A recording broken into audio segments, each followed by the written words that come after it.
It's a miracle story that brings both joy and heartache. Katrina and Ryan Smith were months away from delivering twins when warning signs showed they were coming early. It was 25 weeks when I went in to be checked, and they sent me straight away then to St. Vincent up to get steroid shots. The series of shots would help the twins' lungs mature, but in a matter of days, one of the twins' water broke and Dad got the call that it was time.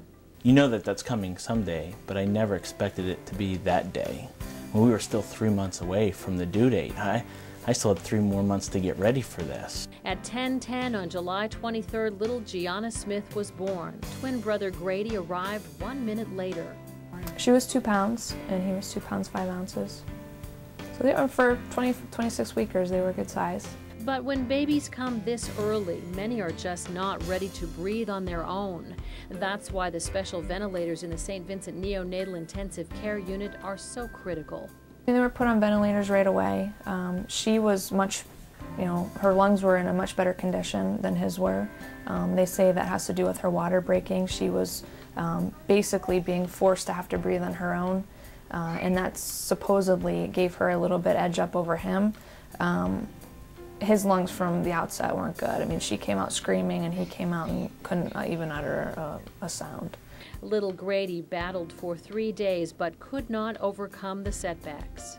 Grady had, at that point, had suffered a brain hemorrhage that was too much to bear. And we had realized that suffering at this point was not something we wanted to have him go through.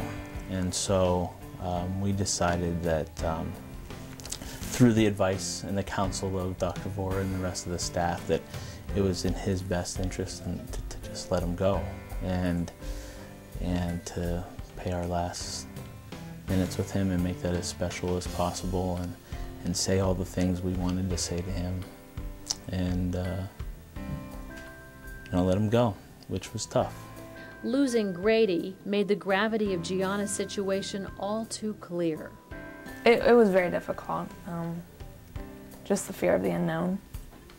And I think after we lost him, the fear even grew because we knew how real that it was, and a fear of losing her too. And those fears were real. Gianna had developed 2 lung conditions and her health was deteriorating. As her lung condition steadily grew worse, she then developed, this pneumothorax, which basically overexpanded her lungs, shifting her heart. So then to help with that condition, they had to put a chest tube in. St. Vincent neonatologists referred Gianna to McGee Hospital in Pittsburgh, the regional center for high-risk babies.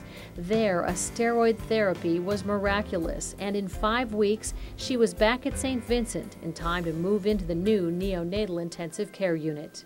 When they made that transition, it's night and day. I mean, it's beautiful. The equipment is so much more advanced than some of the older monitors that were in part of the old NICU. But just to even have the privacy of having the curtains around you and be able to have, as a parent, that bonding time is so important. Just gave us so much comfort that not only were we have great staff and great nurses who took unbelievable care of Gianna, but the equipment that she was in was state-of-the-art and brand new, and that we knew we were in the best place we could be.